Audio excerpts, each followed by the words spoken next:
प्रधानमंत्री मोदी को आपने सुना, जन चौपाल चल रही थी। इस दौरान प्रधानमंत्री ने बीजेपी सरकार की सारी उपलब्धियां गिनवाई, साथ ही साथ सीएम योगी के बारे में भी उन्होंने बताया। आपको बता दें, वर्चुअली इस जन चौपाल का आयोजन किया गया। इसमें लाखों की संख्या में कार्यकर्ता जुड़े। इसके लिए बीजेपी ने काफ़ी समय पहले से ही तैयारियां शुरू कर दी थी और बीजेपी मुख्यालय पर भी काफ़ी तैयारियां की गई थी। इसमें स्क्रीन्स लगाई गई थी और इस दौरान पीएम मोदी ने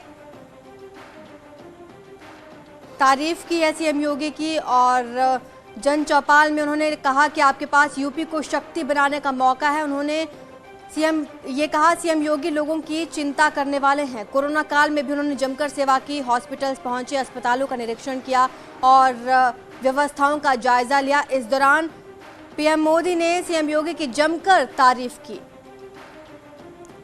बीजेपी लगातार डिजिटल माध्यम से रैलियां कर रही है और ये वर्चुअल जन चौपाल था जिसमें लाखों की संख्या में कार्यकर्ता जुड़े।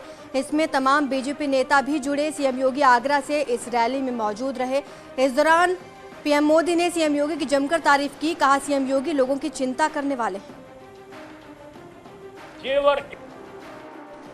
कमल के फूल और रोटी ने हमेशा देश को बांटने वालों को मुंह तोड़ जवाब दिया है। हम एकजुट रहेंगे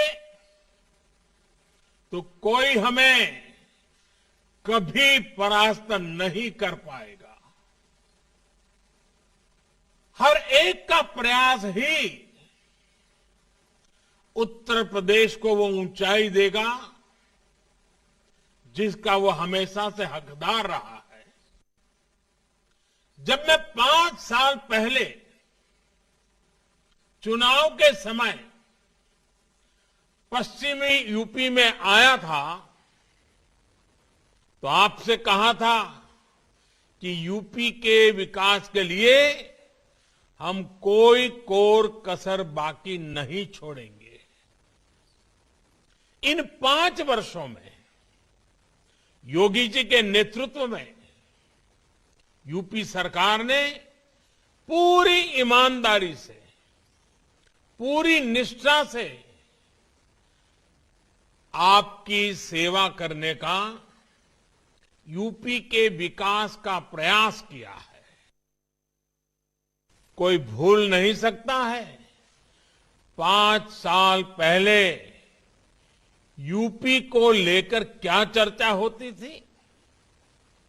5 साल पहले दबंग और दंगाई ही कानून थे। उन्हीं का कहा ही शासन का आदेश था। 5 साल पहले व्यापारी लूटता था, बेटी घर से बाहर निकलने में घबराती थी और माफिया सरकारी संरक्षण में खुलेआम घूमते थे। पश्चिमी यूपी के लोग कभी नहीं भूल सकते कि जब ये क्षेत्र दंगे की आग में जल रहा था तो पहले वाली सरकार उत्सव मना रही थी। उत्सव। हमारे संवाददाता शाहजाद राव बागपत से हमारे साथ जुड़े हैं। शाहजाद, पीएम मोदी ने विपक्ष पर और खास तौर पर समाजवादी पार्टी पर निशाना साधा है। दंगे से लेकर उन्होंने माफियाओं तक का मुद्दा उठाया है। इसमें बिल्कुल आपने ठीक कहा। पीएम मोदी ने अपने संबोधन में जो है पूरे विपक्ष, चाहे वो समाजवादी पार्टी हो, कांग्रेस पार्टी हो, चाहे वो अन्य बीएसपी सरकार हो, पूरे विपक्ष पर पीएम मोदी ने जो है विपक्ष पर निशाना साधा है और योगी सरकार की पिछली 5 साल की उपलब्धियां गिनवाई हैं। बागपत की अगर हम बात करें तो बागपत में लगभग 12 से 15 जगहों पर लाखों की संख्या में जो है लोग प्रधानमंत्री के वर्चुअल संवाद को देख रहे थे। हम अभी भी जो है बड़का गांव में मौजूद हैं, बड़ौद के, जहां पर ये वर्चुअल संवाद चल रहा था। बड़ौद से बीजेपी प्रत्याशी है केपी मलिक अपने समर्थकों के साथ जो है उन्होंने वर्चुअल संवाद सुना है। मेरे पीछे आप तस्वीरों में देख सकते हैं, अभी भी जो वर्चुअल संवाद सुन रहे थे तमाम लोग मौजूद हैं, विधायक भी मौजूद हैं पिछले लगभग घंटों से विधायक और बीजेपी समर्थक पीएम मोदी के वर्चुअल संवाद का जो है इंतजार कर रहे थे और बड़ी सादगी के साथ तमाम लोगों ने जो है पीएम ने जो बात यहां पर बताई है वो सुनी है। पीएम ने जिस तरह से समाजवादी सरकार पर निशाना साधा, अपनी उपलब्धियां गिनवाई, तमाम लोग जो है फिलहाल यहां पर मौजूद है। जी, इस दौरान सिर्फ आम वहां पर कार्यकर्ता ही मौजूद रहे या आम जनता भी वहां पर पहुंची पीएम मोदी को सुनने के लिए? देखिए, बड़ौद के बड़गा गांव में वर्चुअल रैली का आयोजन बीजेपी ने किया था। इसमें कार्यकर्ता भी मौजूद थे, बीजेपी के नेता भी मौजूद थे और समर्थक भी मौजूद थे। तस्वीरों में हमने आपको दिखाया, एक बार फिर से दिखा देते हैं। ये जो आप तस्वीरों में देख रहे हैं ग्रामीण है, बड़का गांव के रहने वाले हैं, जो बीजेपी को वोट करने जा रहे हैं, जो बीजेपी के समर्थक हैं, जो बीजेपी की योजनाओं के समर्थक हैं। हजारों की संख्या में ये लोग आप देख सकते हैं, हजारों की संख्या में जो जी मौजूद हैं, नौजवान भी मौजूद हैं और बीजेपी के नेता और पदाधिकारी भी मौजूद हैं। इसी तरह से बागपत जनपद में लगभग 12 से 15 जगहों पर जो है एलईडी लगाकर जो बीजेपी कार्यकर्ता है उन्हें पीएम मोदी का संवाद सुनाया गया है। चलिए मुजफ्फरनगर चलते हैं, दिनेश पवार हमारे साथ जुड़ चुके हैं वहां से। दिनेश, वहां पर किस तरह का माहौल है? क्या वहां पर भी इतनी ही संख्या में लोग मौजूद रहे पीएम मोदी को सुनने के लिए? जी हाँ, देखिए, पीएम मोदी को सुनने के लिए सभी विधानसभाओं में इस तरह का प्रोग्राम किया गया था। आप देख सकते हैं मेरे पीछे जो भीड़ है, पूरी जनता है, यहाँ के स्थानीय लोग यहाँ मौजूद थे जो कि जिन्होंने पूरे पीएम मोदी के संबोधन को सुना और मेरे साथ मौजूद है। उन्हीं से बात करते हैं कि आखिर जिस तरह से पीएम मोदी ने आज बात कही तो कितनी बात उन्होंने सुनी और क्या कहा।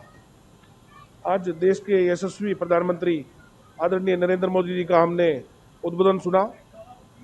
उन्होंने बताया कि भारतीय जनता पार्टी की डबल इंजन की सरकार में जो विकास हुआ है वो पहले की सरकारों में नहीं हुआ है। यह बात बिल्कुल सत्य है।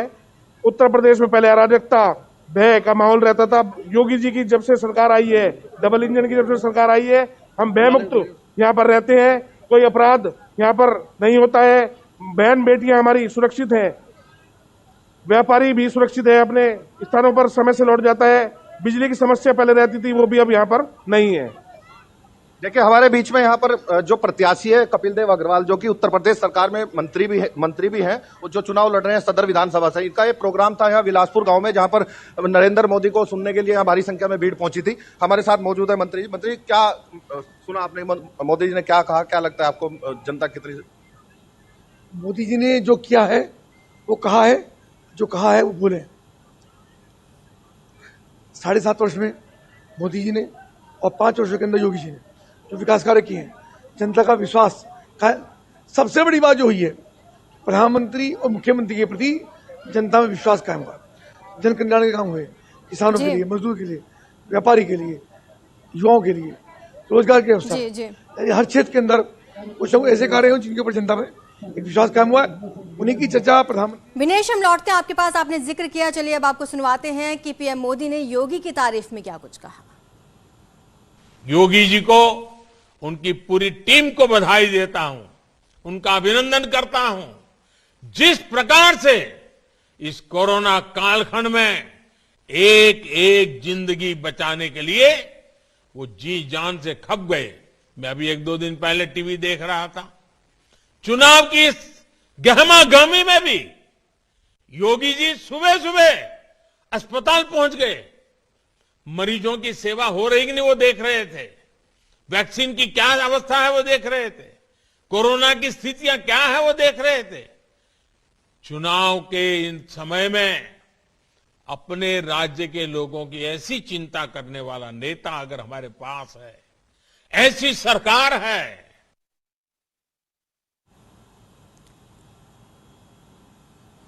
विनेश पवार के पास चलते हैं, हमारे साथ बने हुए मुजफ्फरनगर से। विनेश, आप वहां लोगों से बातचीत कर रहे थे, काफी जोश इस वक्त लोगों में देखने को मिल रहा है।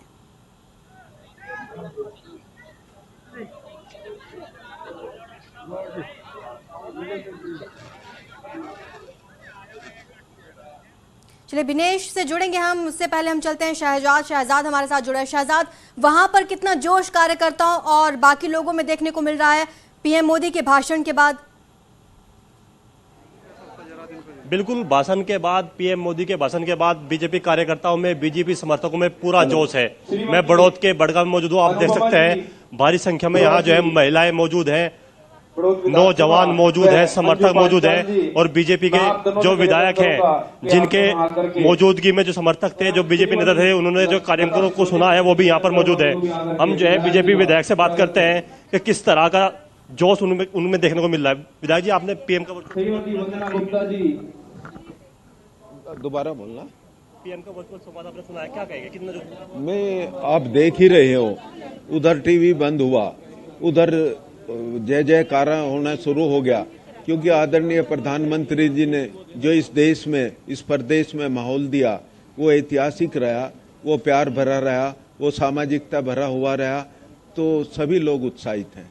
जनप्रतिनिधि रहे, जनता को क्या संदेश देंगे, क्या कहना चाहेंगे? मैं ये कहना चाहता हूं, जिस तरह भारतीय जनता पार्टी के पदाधिकारियों ने, भारतीय जनता पार्टी के सभी शीर्ष नेताओं ने और उत्तर प्रदेश और भारत सरकार ने एक प्यार भरा संदेश दिया, इसको अच्छा माहौल दिया, उसी तरह से इसको बनाए रखना और भारतीय जनता पार्टी के जितने उम्मीदवार हैं उनको उत्साहित होकर मतदान करना। ताकि शुक्रिया आपका हमारे साथ बने रहने के लिए। तमाम अपडेट्स हम आपसे लेते रहेंगे। प्रधानमंत्री मोदी ने अपने संबोधन में सीएम योगी की जमकर तारीफ की है। तारीफों के पुल बांधते हुए नजर आए पीएम मोदी। उन्होंने कहा, कोरोना काल में जमकर सेवा की सीएम योगी ने, लगातार अस्पतालों का निरीक्षण करते रहे। पीएम मोदी ने सीएम योगी की जमकर तारीफ की है। कहा, आपके पास यूपी को शक्ति बनाने का मौका है। सीएम योगी को जनता की चिंता है। योगी जी को, उनकी पूरी टीम को बधाई देता हूं, उनका अभिनंदन करता हूं। जिस प्रकार से इस कोरोना कालखंड में एक एक जिंदगी बचाने के लिए वो जी जान से खप गए। मैं अभी 1-2 दिन पहले टीवी देख रहा था, चुनाव की इस गहमा गहमी में भी योगी जी सुबह सुबह अस्पताल पहुंच गए।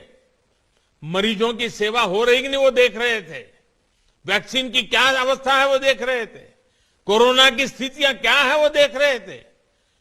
चुनाव के इन समय में अपने राज्य के लोगों की ऐसी चिंता करने वाला नेता अगर हमारे पास है, ऐसी सरकार है।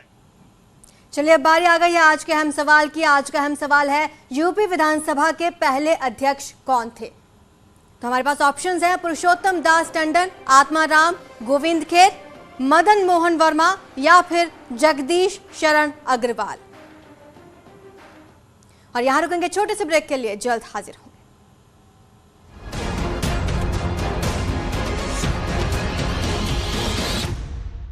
बड़ी खबर आपको बता रहे हैं, अखिलेश के खिलाफ चुनाव लड़ेंगे एसपी बघेल। अखिलेश यादव करहल सीट से अपना नामांकन दाखिल कर चुके हैं और एसपी बघेल ने ऐलान कर दिया है, चुनाव लड़ने वाले हैं अखिलेश के खिलाफ एसपी बघेल। बड़ी खबर इस वक्त की आपको बता रहे हैं, करहल सीट से चुनाव लड़ेंगे। आज ही अखिलेश यादव ने करहल से अपना नामांकन पत्र दाखिल किया है और ये बड़ी खबर आपको बता रहे हैं, एसपी बघेल ने भी नामांकन दाखिल कर दिया है। करहल सीट से एसपी बघेल ने अपना नामांकन पत्र दाखिल किया। अखिलेश के खिलाफ चुनावी मैदान में उतर गए हैं एसपी बघेल। इस वक्त की बड़ी खबर आपको बता रहे हैं, यूपी चुनाव से जुड़ी हुई। अखिलेश यादव के खिलाफ चुनावी मैदान में उतरेंगे एसपी बघेल। उन्होंने भी आज ही अपना नामांकन पत्र दाखिल कर दिया है।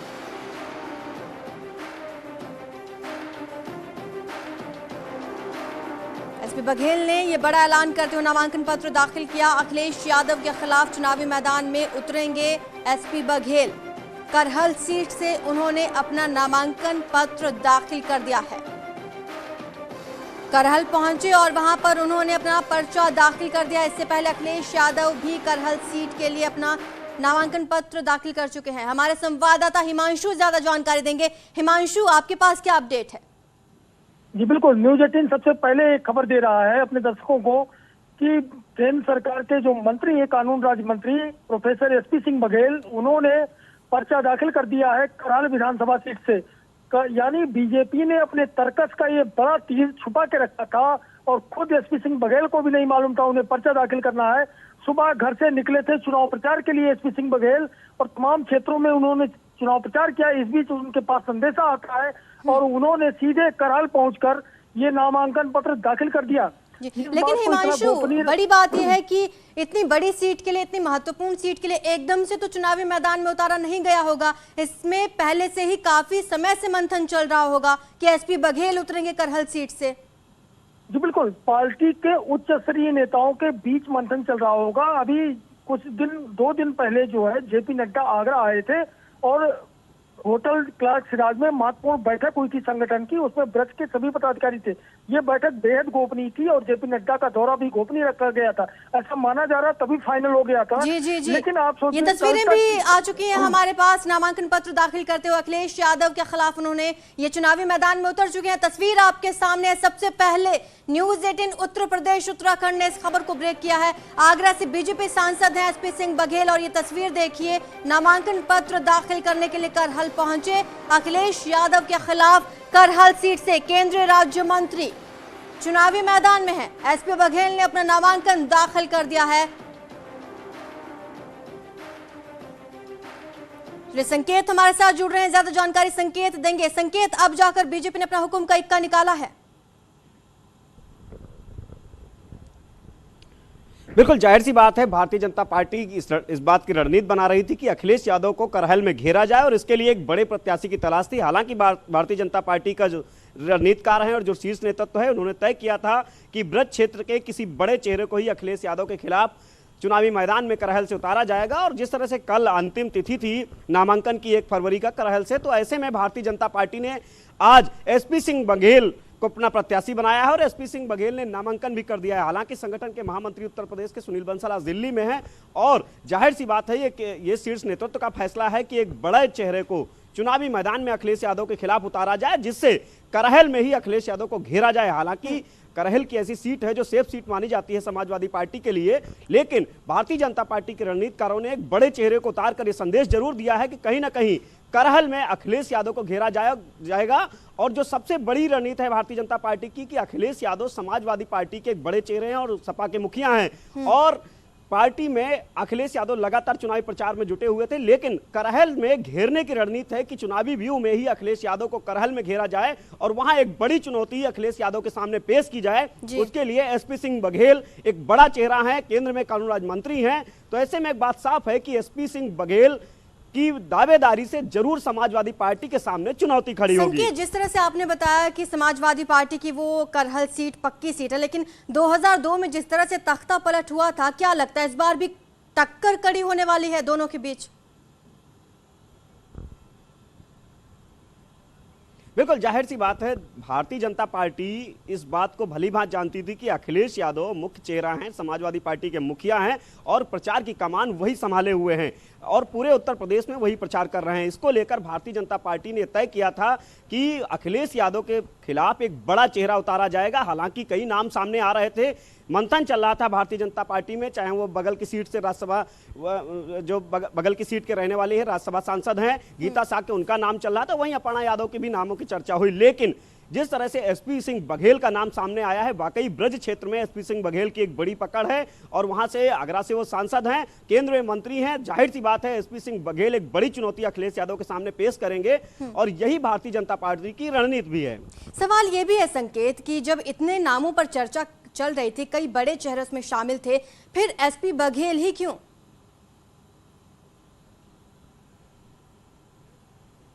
देखिए, एसपी सिंह बघेल उस जो बेल्ट है मैनपुरी के आसपास की, वहां पर एसपी सिंह बघेल का भी प्रभाव है, आगरा से वो सांसद हैं, तो ऐसे में एक ऐसे चेहरे की भारतीय जनता पार्टी की तलाश थी कि उस चेहरे को चुनावी मैदान में उतारा जाए जो सियासी समीकरण और जातिगत समीकरण के अलावा क्षेत्रीय समीकरण पर भी फिट बैठे। यही वो वजह है कि एसपी सिंह बघेल वहां क्षेत्रीय समीकरण में भी फिट बैठ रहे हैं और जातीय समीकरण में भी फिट बैठ रहे हैं। तो ऐसे में एसपी सिंह बघेल को चुनावी मैदान में उतारा गया है भारतीय जनता पार्टी की तरफ से और एसपी सिंह बघेल ने नामांकन कर दिया है। ऐसे में एक बात साफ है कि अखिलेश को उसी करहल की विधानसभा सीट पर एक बड़ी चुनौती भारतीय जनता पार्टी देना चाह रही है कि करहल के ही चुनावी व्यू में उनको घेरना चाह रही है, जिससे कहीं ना कहीं जब अखिलेश के सामने बड़ी चुनौती होगी तो वो वहां पर समय ज्यादा देंगे अपेक्षाकृत प्रदेश के दूसरे हिस्सों में। तो यही भारतीय जनता पार्टी की रणनीति थी और यही वो वजह थी अखिलेश यादव भी इस बात को भली भांति समझते थे कि बीजेपी उनको आसानी से जीतने भी नहीं देगी। तो यही वो वजह है कि आजमगढ़ की बजाय उन्होंने करहल की सीट को चुना था, क्योंकि वो सैफई और औरैया, इटावा, कन्नौज उसके आसपास का ही ये इनका गढ़ माना जाता है अखिलेश यादव का, जो समाजवादी मुलायम सिंह यादव का ये गढ़ माना जाता रहा। तो ऐसे में ये कोशिश थी अखिलेश यादव की, करहल की सीट सेफ है और यही वो वजह है कि करहल की सीट से वो चुनावी मैदान में आज उन्होंने नामांकन किया है। और वहीं भारतीय जनता पार्टी ने भी उसी अंदाज में एसपी सिंह बघेल का नामांकन कराया है, एक बड़े चेहरे को अखिलेश के खिलाफ चुनावी मैदान में उतारा है। संकेत, हमने कुछ देर पहले की तस्वीरें देखी जब अखिलेश यादव पहुंचे थे नामांकन पत्र दाखिल करने के लिए। एक भारी हुजूम वहां पर उमड़ा हुआ था, कुछ लोगों के साथ उन्होंने अंदर जाकर नामांकन पत्र दाखिल किया। जब एसपी बघेल नामांकन पत्र दाखिल करने के लिए गए, उनके साथ कौन कौन से नेता मौजूद थे?